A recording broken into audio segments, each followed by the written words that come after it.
Hey everyone, I'm back again, Silver, or AirlessSilver, whatever you want to call me. Now today, what I'm gonna review. I told you guys I was gonna start reviewing stuff again, and I'm gonna review what finished. And it's not really an anime. People call it an anime. People call it a cartoon. I don't really care. It's my channel. I'm gonna review it. Today I'm gonna review The Legend of Korra. That's right, you heard me. The Legend of fucking Korra. Now, The Legend of Korra.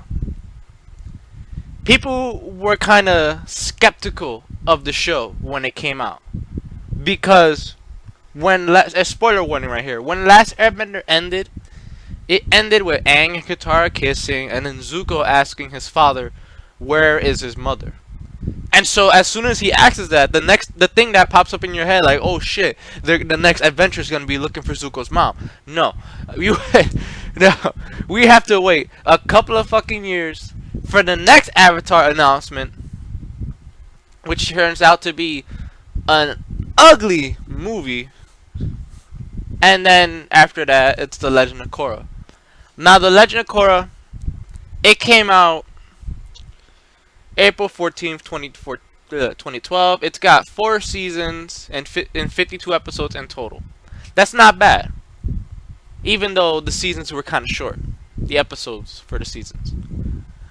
Legend of Korra, when people heard of it, there was a lot of people that researched it, trying to find hints like who's going to be in the show, what's going to happen. Even myself researched it. Everyone was excited that the Avatar gang was going to be in the show, and all that stuff. Boomy, Aang had a son, all that stuff. But no, there's a lot of people that didn't find that Aang had a daughter, that where Sokka, all that stuff. There wasn't a lot of that. And when people found out that this girl Korra was the Avatar, a lot of people, even myself, said, "Oh, this show's not going to be good." And then when the show came out, I watched it. It was okay. Granted, I liked the show, and I liked the fights, because that's what I love about the Avatar cartoons, is that the fights get serious. Granted, I like Aang's fights better than Korra's. I like Aang better than Korra. Now, the only reason The Legend of Korra, only reason it came out, was because, hey, fans were demanding more Avatar. And so the creators of the Avatar comics and the show decided, you know what, if the fans want more Avatar, let's give them more Avatar. The main team made the Last Airbender comics and the Last Airbender show. And then the side team made the Legend of Korra comics and the Legend of Korra show. Now, granted, I've seen the Last Airbender comics. I stumbled upon it one day. I was watching Last Airbender stuff on YouTube. When I saw this video, it looked like comic book pictures, and I was like, okay, what is this? And when I click it, it's the comic book that takes place right after the scene with Aang and Katara kissing. And then it shows Zuko and his dad talking, and then it just continues from there. And I got interested in that, and so I went online, I started reading the comic books, and I'm not going to say anything in case you want to check it out for yourself. But when I was reading it, they show how Republic City was made, and yes, they do find Zuko's mom, but I'm not gonna tell you how or anything. And they show Toph's metal bending school, because in the show, in Legend of Korra, they talk about how Toph had a metal bending school, and how they never show Toph's husbands. They show one of her husbands. They show one of the guys she falls in love with. And that's where it stopped for me. Because when I got to that point where they met the guy that Toph first marries, there were no more pages. So I had to wait until the Avatar team created more. And by the time they ran out, Legend of Korra had a couple more episodes, and I decided to check it out even more. Yeah, I'll give it this. Legend of Korra, I'll give it this. I liked it But I personally did not like Korra because one, she accepted the fact that she was the Avatar. She was training all her life for this shit. She was ready for everything. The thing I didn't like about her is that she was so damn confident that when she gets defeated, in every season, when she gets defeated, she finds it so fucking shocking. Because even when Aang is defeated, he doesn't go into a depressed state or anything. The only reason he went into a depressed state one time is when Azula almost killed him. And he was sad because one, he almost died, and two, he put his friends in danger. Korra, no. Korra, you beat the crap out of Korra, she's traumatized. That's what I don't like about Korra. I like the show. I like the new bending that they introduced, the lava bending that Bolin and a certain other people do. I like that. I like the metal bending squad. But I don't know. Korra, I liked everything about the show, but Korra, worst Avatar.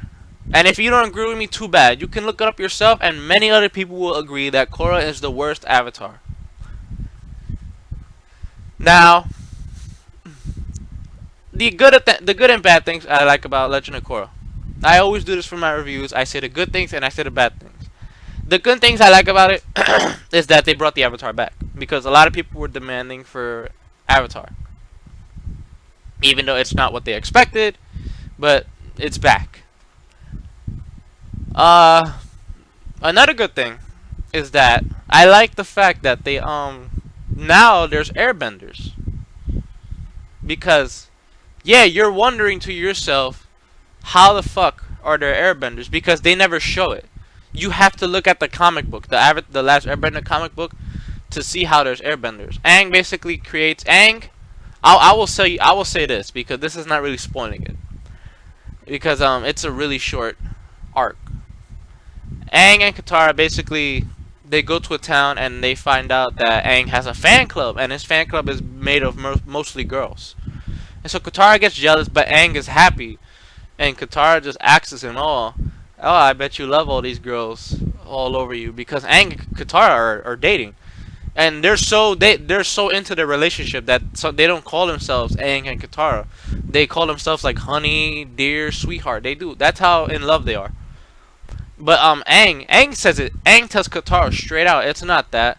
It's just I'm happy because these people right here, even though they're not airbenders, they have the spirit of airbenders, and it feels like I'm home again, because this is how my people acted, all happy and joyful. And Katara felt sympathy for him, and Katara was like, you know what, go ahead. And Aang had an idea. Aang told them he was gonna teach them airbending, and then when he said that, it was kind of shocking, because if Aang can teach people airbending, why didn't he do that in the last Airbender show? That would have been incredible. But yeah, he teaches them airbending. Half the girls shave their heads. Some of them don't. Teaches them airbending, and that's how the airbending thing was created. He created an airbending school. He left the girl that was the most capable in charge, and then by the time he got back, it was a lot of airbenders. Granted, in Legend of Korra, it doesn't look like a lot, but that's how many people were able to airbend, because not everyone can airbend. For some reason, it's really hard to airbend, and yet you can learn like all the other stuff kind of easy. But another good thing, a Legend of Korra, I like that they show the flashbacks of the main characters. You see adult Sokka, you see adult Aang, who still acts like a fool even when he's an adult. You see adult Toph, but you don't see. There's the one question, and I don't like about this, and I don't like this about the show. Where the fuck is Azula? Where's the Fire Lord? Well, no. Granted, I think the Fire Lord's dead, because Zuko's in the freaking show. But Zuko's old. So if Zuko's old, his dad has to be dead. Same thing for his mom. And Iroh, I like how Iroh just cheated death. He basically went to the spirit world, and now he lives forever. But if he goes back to the human world, he'll die instantly. because he's like really old. But yeah, where is Azula? Apparently, I looked this up for myself because when I make reviews, I look up for info and all that stuff, and I use wikis, all that stuff. Apparently, Azula is in the show because if you type in Legend of Korra on Google, yeah, if you type in any show on Google, they'll show like the cast of characters, all that stuff. They show Korra and everyone else, and they show Azula for some strange fucking reason, and it's like, what? Why is Azula here? Because she never appears in the show. What else? I like Republic City. I like how the Metal Squad, the Metal Bending Squad, I like how they get around when they're in pursuit of suspects. They use the wires of the city to just basically infamous their way to freaking criminals and shit. There's not a lot of good things I can say about the show, honestly. I did not like the show that much. What I liked most about the show is the fights, and yeah, I did not like the show that much. I watched it, I tried my best to like it. I liked it halfway, and halfway I did not like it. And spoiler warning again, I know about the ending. I've seen every episode. I know what happens at the end. Yes, Korra is bisexual. We all know this. Everyone calm down. People, when I first heard this, 'cause I didn't see the last episode yet. I go on Facebook one day and I see most of my female friends just freaking out like, oh my god, I can't believe that happened in the end. Oh my god, Korra's lesbian. Oh my god, Korra's bisexual. Oh my god. Yeah, you can look at it two ways. Korra's either bisexual or Korra and Asami are just that close fucking best friends. But it is confirmed that the creator of Legend of Korra, it is confirmed that, hey, Korra's bisexual. It is confirmed. He said it himself. Him himself even uploaded pictures of Korra and Asami on dates, cuddling, all that shit.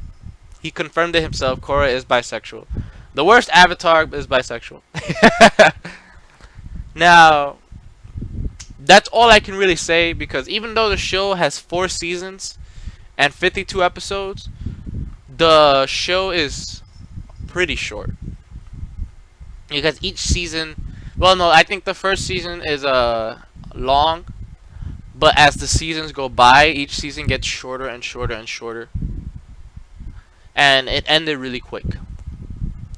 So that's all I gotta say for Korra.